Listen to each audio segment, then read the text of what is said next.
It is Terrific Tuesday, Testimonial Tuesday. I'm on here making this live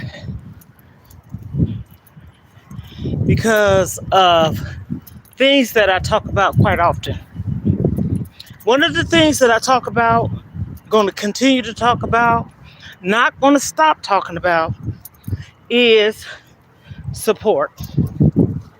Okay, here we go. I'm outside walking for my mental. I'm outside getting some fresh air for my mental. I had to leave out to get some fresh air to go walking for my mental. And why am I saying all this? Okay, it's because of my mental. Why am I saying this?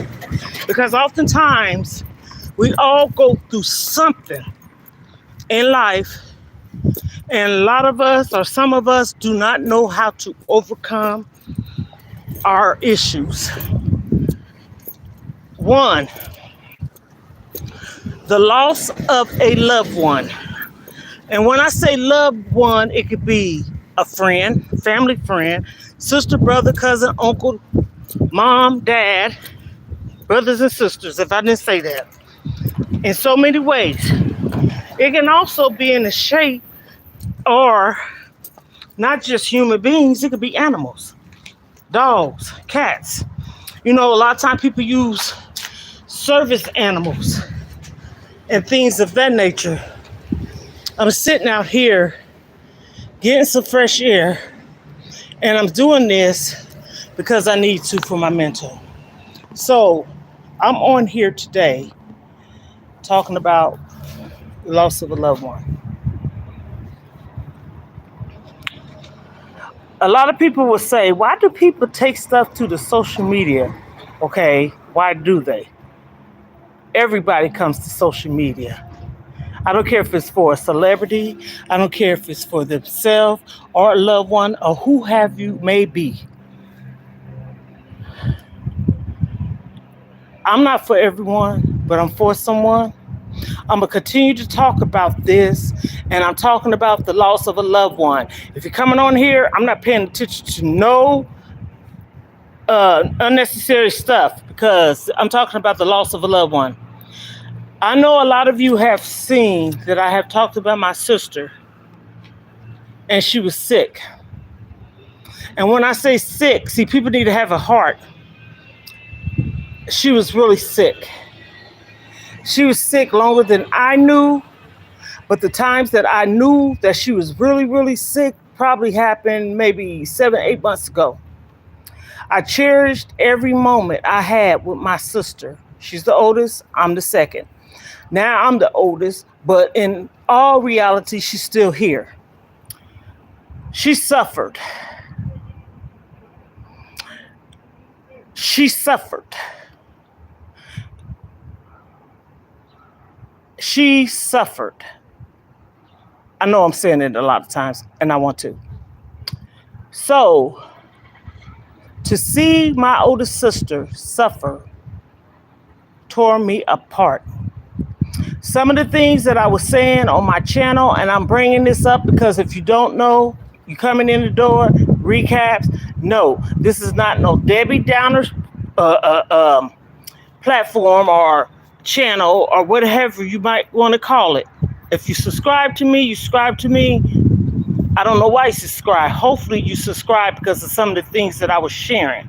Some of the things I was sharing is because it's life. Life happens, death happens, reality happens, and sometimes we do not know how to deal with it. It does not necessarily have to be a loss of a loved one. It don't have to be that. It could be loss of a job, depression due to a test score, a lot of peer pressure, bully, all the things, right?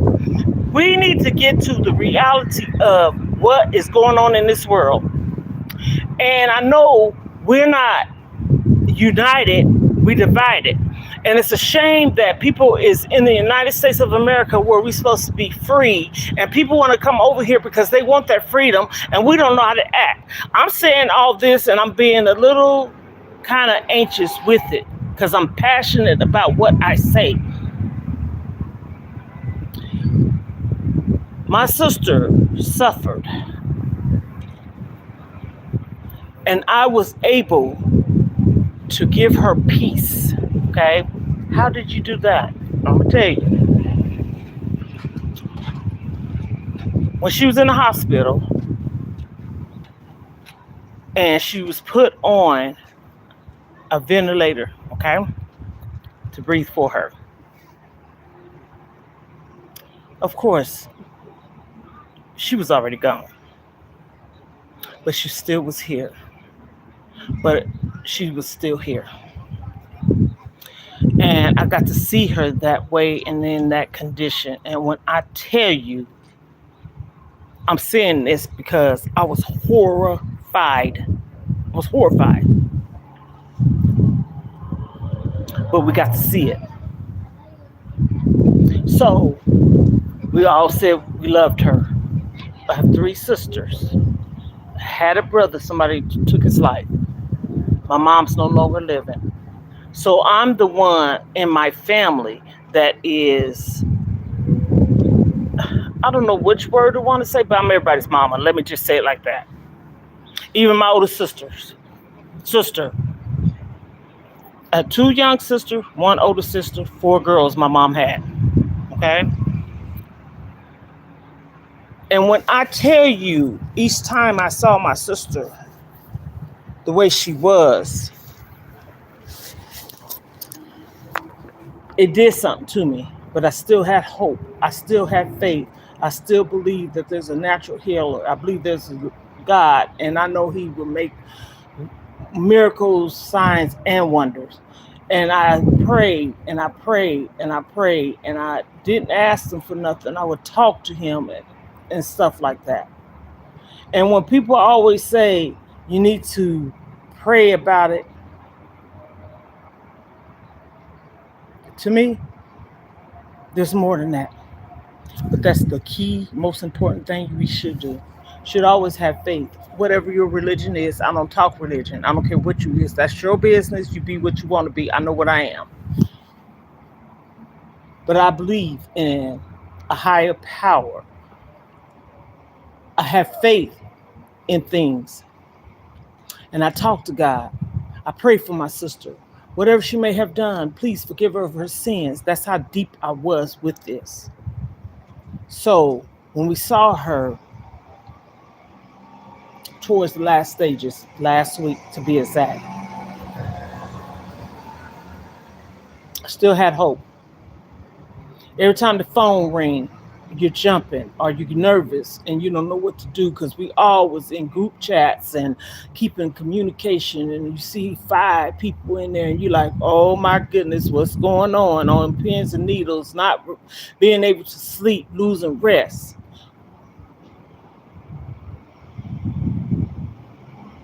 Last week, the 21st of March, 2025 at 3:13 a.m., 2 hours prior, I was able, sorry for the noise, I'm outside. I was able to see my sister, and I was able to ask my niece to put the phone to her ear, and I was able to tell her I love her. And I said it probably about 5 or 6 times, and then I told her, I said, I want you to find your peace. I said, I love you, I love you, I love you, sister. And I also was able to say, when our birthdays come, we still twins, okay?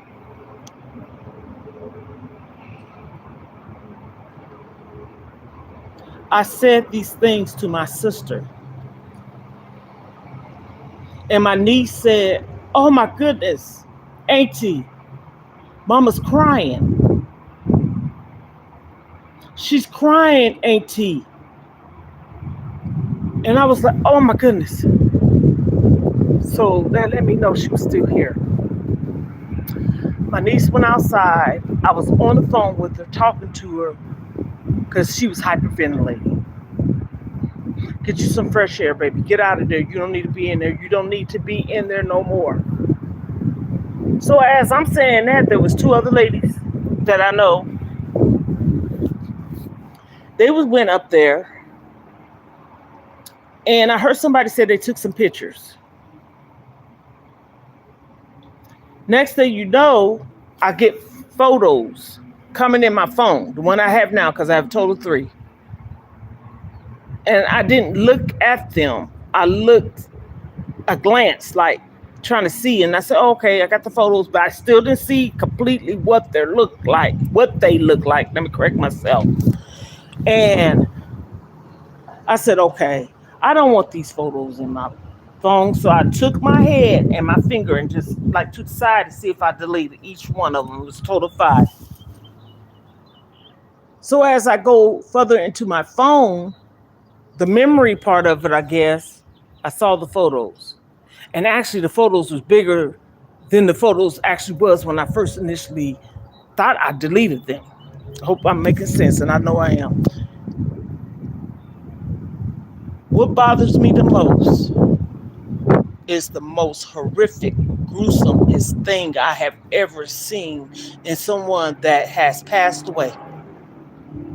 I work with people that was sick, that had cancer, that had other strokes and other health problems, and some was not that sick, some just needed assistance, all the things. Certified nurse's assistant. And I took care of a lady that literally passed away, and I was the only one on shift. I worked 12-hour shift, 7 a.m. to 7 p.m. She had round-the-clock care. I worked with someone that had cancer, no family at all, and I was a PCA, personal care aide, and there was an LPN and a hospice nurse. And the hospice nurse and I was the only one at the house at that time, and she needed assistance. So I went in there to assist her. And I took highly interest in wanting to go to school or something. So I became a certified nurse's assistant. So all my life I've been a mother to my kids and my sisters, a care aide, licensed and registered child care, and a foster mom. Okay? This is a little bit about me too. When I saw how my sister looked, I have never in my life seen nothing like this. Never. It plays over and over and over in my head. And I said to myself, I wish I had never seen these photos. This is me ranting, venting, talking, telling the truth. And I'm doing this because it's going to help me get through this difficult time in my life. She was able to turn 60 years young. That's young. That's young. And her birthday is March the 8th, and it happened March 21st. I got a video where we said happy birthday. Did nobody know I did that? I'm just that different person. As we saying happy birthday, I got my phone video recording everybody that was saying happy birthday. And I'm talking about via video chat. But not one time did we neglect our sister. My niece was her mother's care aide.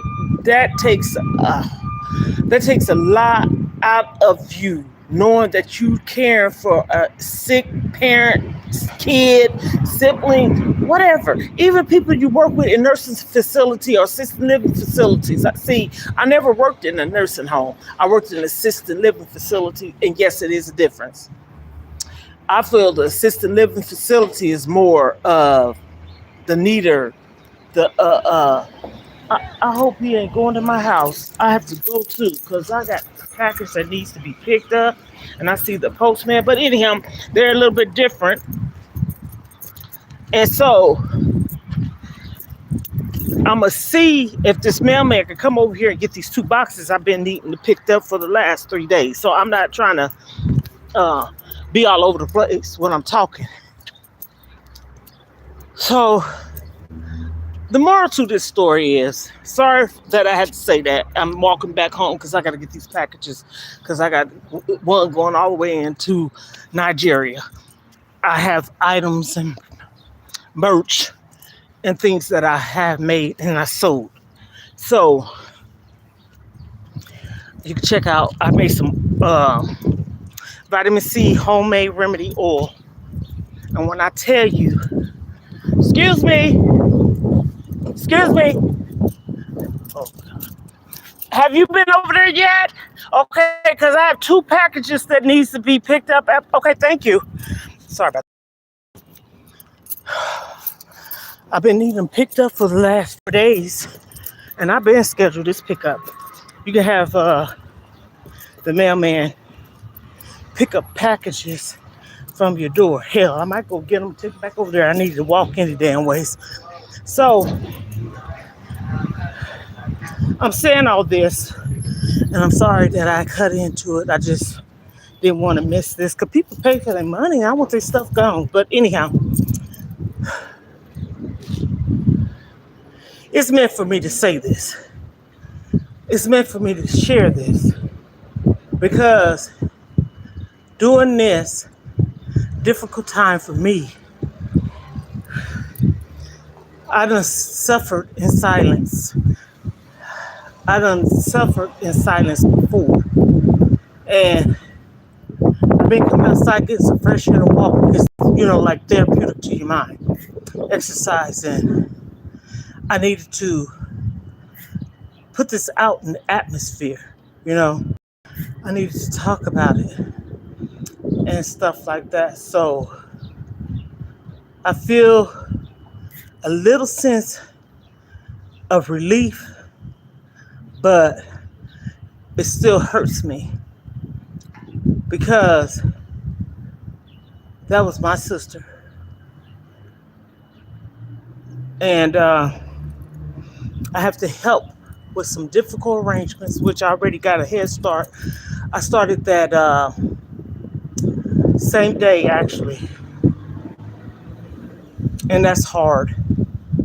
So anyone that's experiencing, and I mean this from my heart, I don't know you, you don't know me. Anyone that's experiencing difficult times, and again, it's not just because of a loved one, just have something that you need to say, comments down below, and I will pray for you. And I mean this from the top, bottom, inside out of my heart. And if you're going through something, find you an outlet. Find someone to talk to. It's so serious. And the support I have this time, I really can't lie. See, if you tell the truth, you tell the truth. Me and my baby sister has been supporting each other. She's lost her husband the same month last year. They've been married for 32 years. And like I said, even though you lose your mom and your dad or whatever, grandparents, each one of the individual people that you lose a loved one, it hits different. And the thing I remember is, me and my sister had a rough life. And I said when she left here, she suffered. So I said, the only thing I can do is tell her to find her peace. And being that I was able to tell my sister to find her peace, that helped me a little bit more. Because I don't give a darn. Find your peace so you can rest. Find your peace so you can rest peacefully. And I prayed.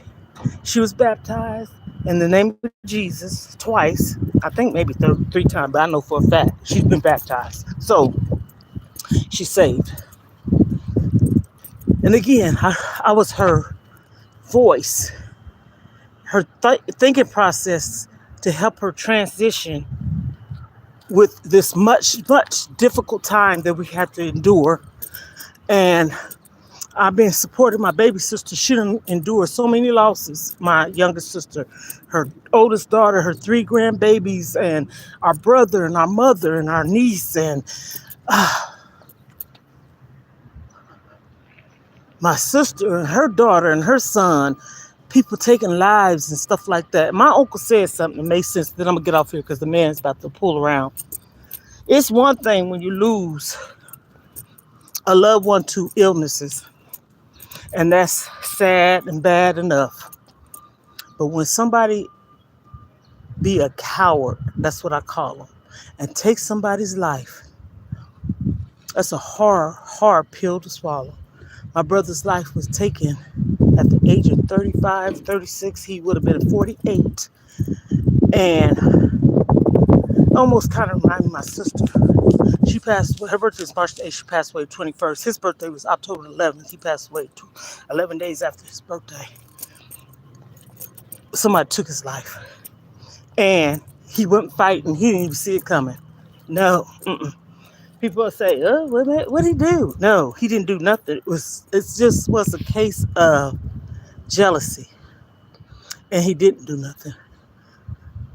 And you lived in the house because y'all didn't have nowhere to stay. You and your brother, and I took you in. Me and my husband, and took you in, and even was a legal guardian for a little while because you did something to your mama, and your grandmother comes down, and all this stuff. And y'all did this to my brother? Okay, yes. So, yeah. Be close. Be close to someone, but be careful. Because people are, the friendship word, I don't throw that out there too easy. I don't. My circle is what you call thin, thin, thin. So again, I'm about to conclude this live. God bless everyone, and just pray for me. Okay?